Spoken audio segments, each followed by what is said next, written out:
This is the Master Brewers Podcast, brought to you by the Master Brewers Association of the Americas, a volunteer organization dedicated to continually improving the products and processes of our membership since 1887. Let's go!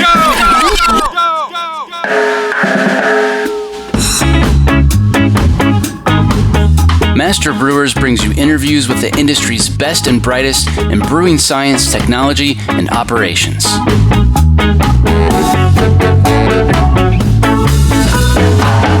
Calm down, I'm moving too fast. This Master Brewers podcast is proudly sponsored by Hopsteiner, a global leader in the hop industry focused on quality, sustainability, and innovation in new hop varieties and hop products.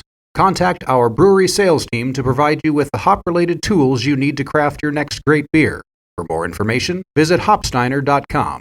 Additional support provided by Get to know Proximity Malt. We malt superior, European-style, low-protein varieties grown close to home in Delaware and Colorado. Domestically grown, precisely malted to style. With our team of seasoned experts and 2 brand-new malt houses, try what's really new in malt.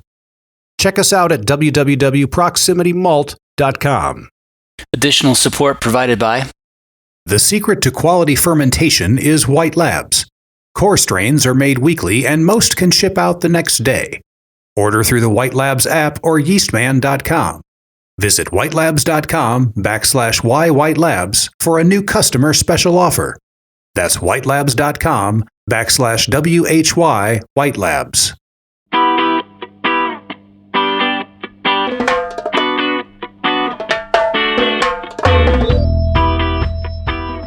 Blockade of Leningrad, St. Petersburg, and there was a period of, food rations. You could throw away maybe some things like old meat or some, but you could never throw away bread. Bread goes hard, you can't cut it anymore to that point. So what do you do with it? You can't throw it out. You have to make kvass out of it. This week on the show, we go way back to episode 20, which originally aired in January of 2017, to hear about brewing traditional Russian kvass. Welcome to the Master Brewers Podcast. I'm your host, John Bryce. Today, I'm joined by Alex Gertsman of Flotweg Separation Technology. Alex, welcome to the podcast. Thank you, John. My pleasure. Alex, we're here to discuss your recent TQ article, Challenges in Brewing Higher Alcohol Kvass. Let's get started with some background information here. Alex, what is kvass and how is it made? Kvass is a traditional Russian beverage that is now more foreseen as a non-alcoholic, but the origin of kvass was actually mildly alcoholic beverage similar to beer, or actually more like a stronger beer, because it had, at one time it was up to about 10% alcohol by volume. So it's an indigenous Russian beverage. It's been around for, probably, it's dating back to 989 AD. So it's, over 1,000 years old. And it's been different in terms of what there's no basically Reinheitsgebot for kvass. And back actually, if you look at the era 989 AD, that's when the beer was actually non-hopped. So the hops only came around somewhere around 12th century, 11th, maybe 12th century. Okay. So in that sense, they were kind of similar, except that traditionally kvass was always made of rye, but there were also some derivations, and that's what I also mentioned in the article. There are also some fruit made kvass, and there also they've been using also some other grains like buckwheat and wheat, but rye is the predominant, and that's what in a modern area everybody associates kvass with rye. So in a home, there's a homemade beverage. It's typically rye bread, and on an industrial scale, it's rye malt. Excellent. Well, how about the flavor? Could you describe a little bit what this stuff tastes like? Yeah. So basically, if it's a homemade kvass, and a lot of times in a homemade kvass, you don't add additional CO2. You basically rely on the carbonation that was a result of fermentation. So it's a little bit flatter, and in this sense, you can actually, some people I know that tasted it, that I've given to, they compared it to some of the malt beverages you find like in the Caribbean sometimes. A little bit different origin, but it has some of that. But if you ever also had any beer that's been made with rye malts, you could find some of that distinction. But they're just like in the craft breweries, have all different styles, the traditional breweries, and then you also have some variations in kvass because there are also some other ingredients that added after the fermentation. For instance, I personally like to use horseradish, give it a little spice, and then there's a wide use of honey.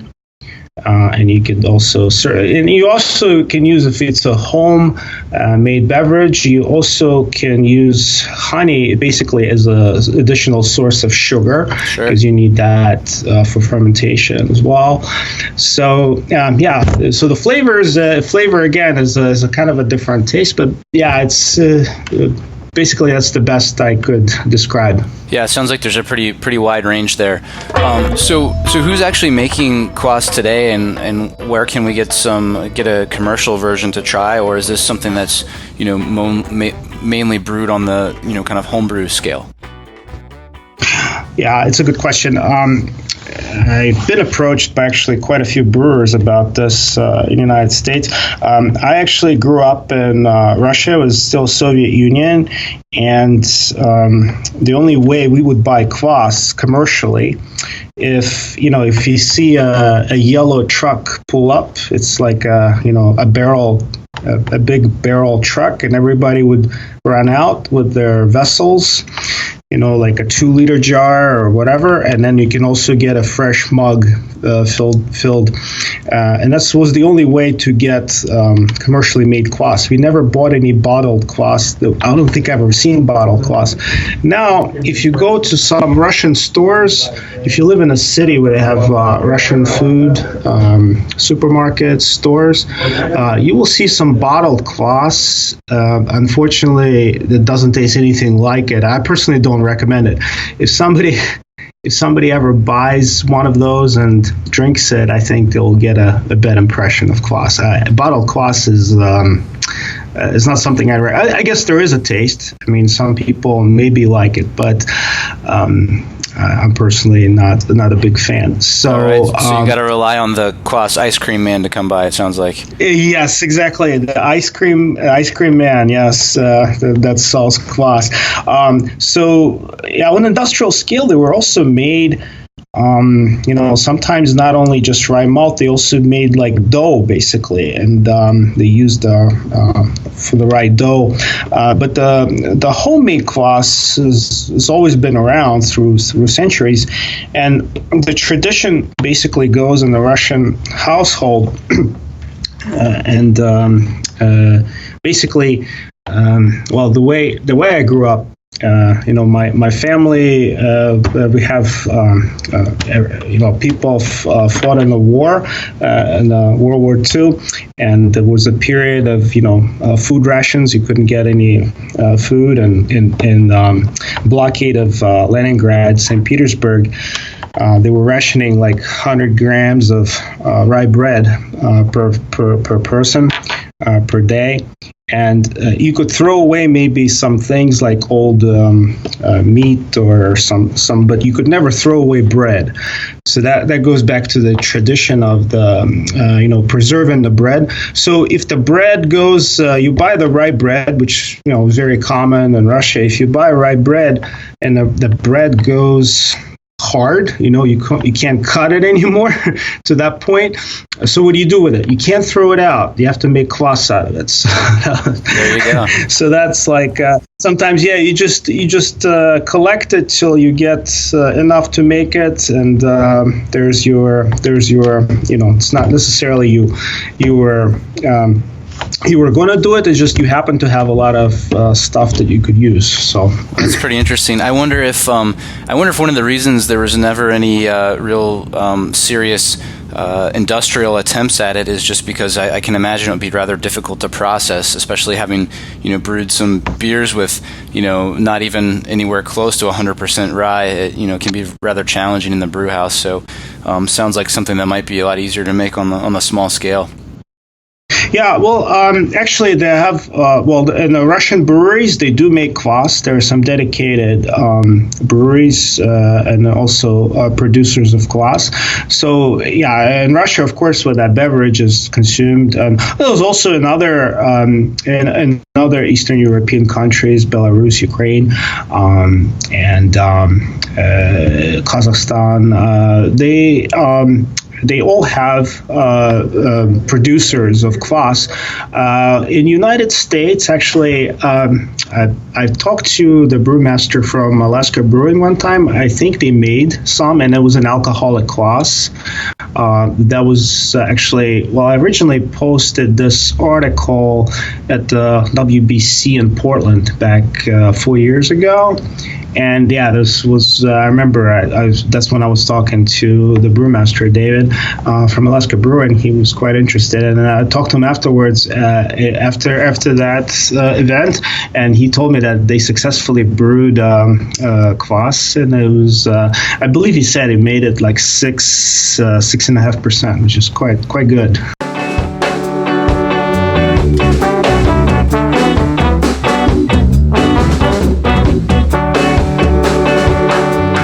Coming up. One thing you don't want to do is you don't want to have this lactic fermentation to take place very long. I'm John Bryce, and you're listening to the Master Brewers Podcast from the Master Brewers Association of the Americas.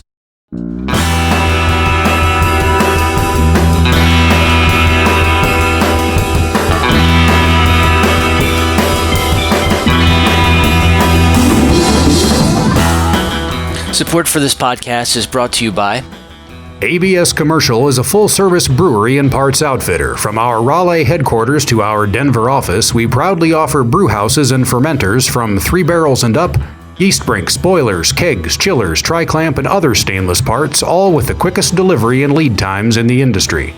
Learn more at abs-commercial.com or call 877-BREW-ABS. ABS Commercial. We are brewers.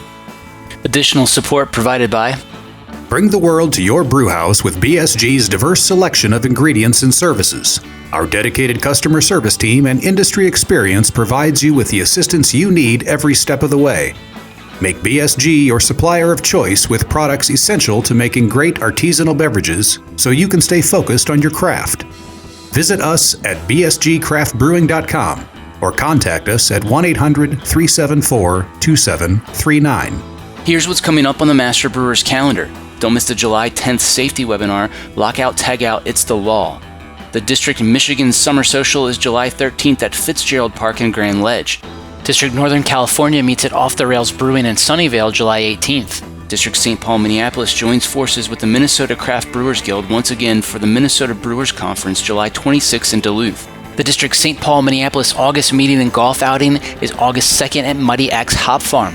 The District Texas Summer Meeting in Kerrville is the weekend of August 2nd. Don't miss the Basic Lab Equipment for Your Brewery webinar August 8th, presented by our friend John Geritano from episode 64. District Rocky Mountain meets August 14th at New Terrain Brewing in Golden. Master Brewers Brewery Systems Technology and Maintenance course starts August 18th in Madison. And the District Ontario Hop Field Day is August 24th at Goodlot Farmstead Brewing Company. Registration is now open for the 2019 Master Brewers Conference in Calgary. We'll have a local on the show next month with some insider tips, but be sure to tack on a couple of extra days to enjoy some amazing hiking and make the 45-minute trip to Banff, which is one of the most picturesque places on the planet. Check out the full calendar of events at MBAA.com for more details or to find a district meeting. near you.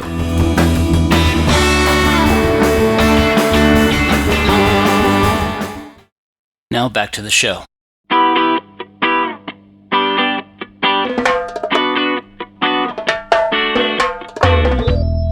Your article mentions that a combination of a dairy culture and baker's yeast is typical. Tell us more about what sounds like a rather complex mixed fermentation there. Yeah, that's the main secret of Kvass. You have to find a good use of, basically the use of dairy culture. The dairy culture we also prepare at home. Just have to have a good recipe, more or less. The idea is basically the fermentation.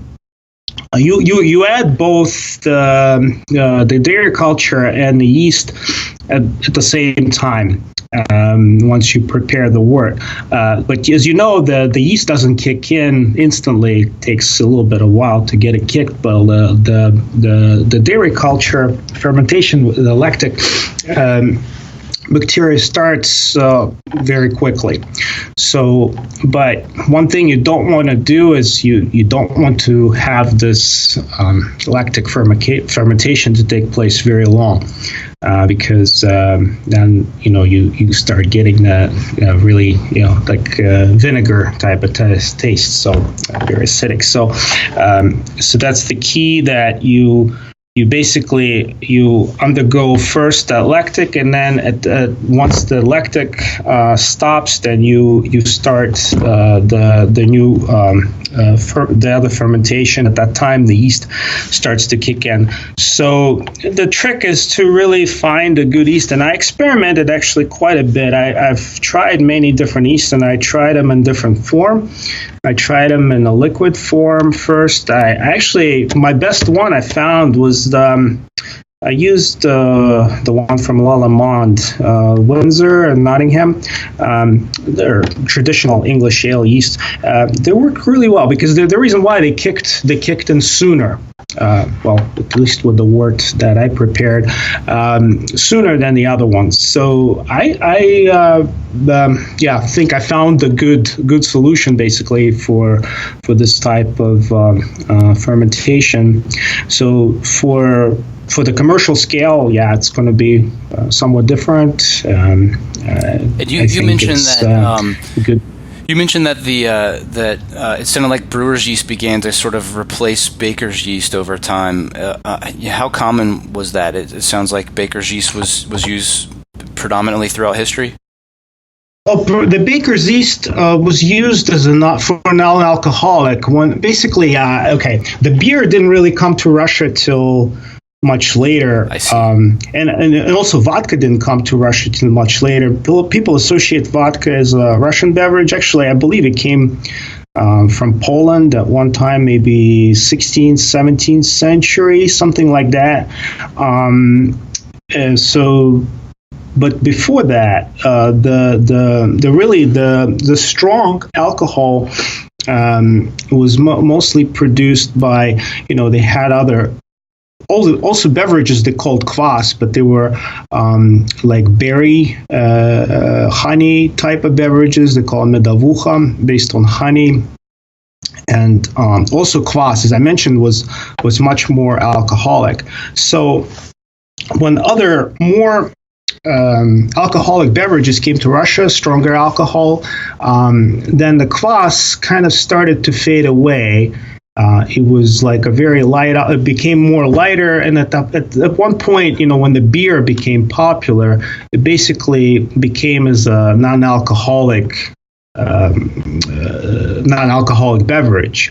But I mean, you could still find them, with like maybe 0.5% or 1% alcohol, something like that. But that's where you would find the most. You would not find anything more than like 0.5%, maybe 1% in an extreme case. So it was never like really, it was like really, really light.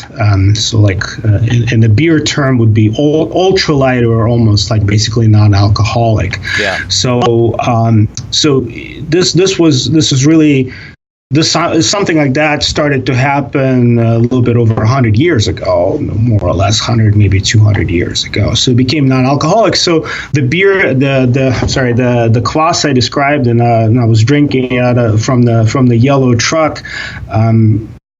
This Kvass was non-alcoholic. So and we all came to live like all the people were always associate Kvass as a non-alcoholic beverage. So this was basically trying to resurrect Kvass as an alcoholic beverage. Makes sense. So you also mentioned that it can be kind of a challenge to get full attenuation with the brewer's yeast. Why is that, and what are some of the keys there? Yeah, so basically, the fermentation takes place. It's basically, it takes very, very quickly. For this, it's the whole beverage, and that's really give you a little bit of my background for this as well. I used to brew beer when I was in college, and then my jobs I've been taking after college required a lot of travel. So once you start traveling, it's very difficult to make beer.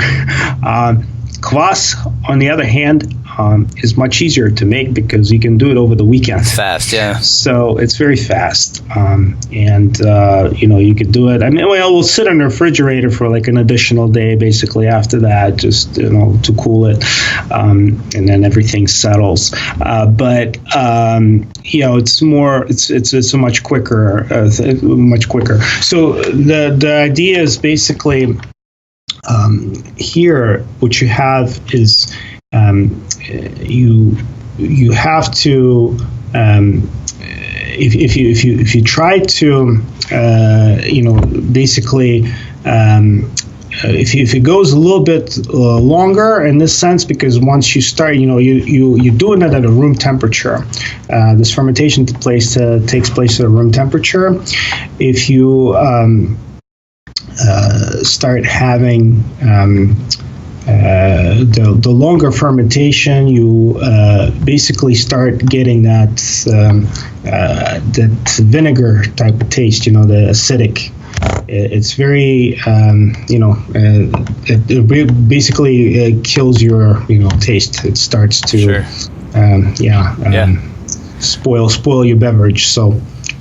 So now you would really kind of set out in this article to brew a higher alcohol Kvass without sour flavor. Were you successful in doing that, and what do you believe to be critical in achieving that? Yeah, no, I think this was quite successful doing it when you find the right yeast that you can that kicks in really quick, so you can complete your fermentation quickly, and you avoid having any off flavors. You can. The stuff that I was making, when I was writing the article, it came out to maybe usually make it like 2.5%. Which is good. I think it's because it's really what I've been trying to do is making it's brewed in summer. Typically, it's a summer beverage. In Russia, is the same way. When I was describing those trucks pulling up, it only happens in summertime. It's a good, refreshing summer beverage.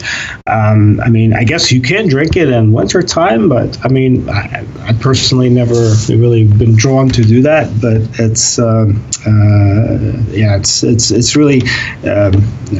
it's really more of a summer beverage than anything else. So it's just something you could drink like a big mug very quickly, low alcohol, but it gives you a little bit of kick. So you want to have just a little bit more of an adult drink than having just like a kid's drink. So sounds good. Well, hopefully there's some good inspiration there for all the brewers out there to get ready for their next summer seasonals. So, well, Alex, thanks a lot for sharing a bit of history and innovation with us. Sure. I've certainly enjoyed learning about Kvass, so thank you both for writing the TQ article and also taking some time to discuss it with us here on the Master Brewers podcast. Sure, absolutely. That was an old but fun episode from early 2017. If you want to learn more about Kvass, Master Brewers can help. Just type Kvass, that's Kvass, into the industry's best search bar at MBAA.com.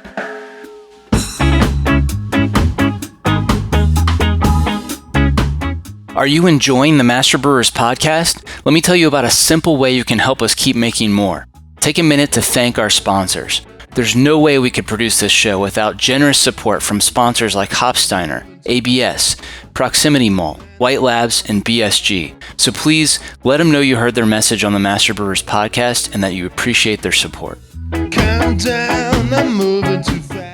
It's time to start making plans for the 2019 Master Brewers Conference. If you can only make it to one conference in 2019, this should be it.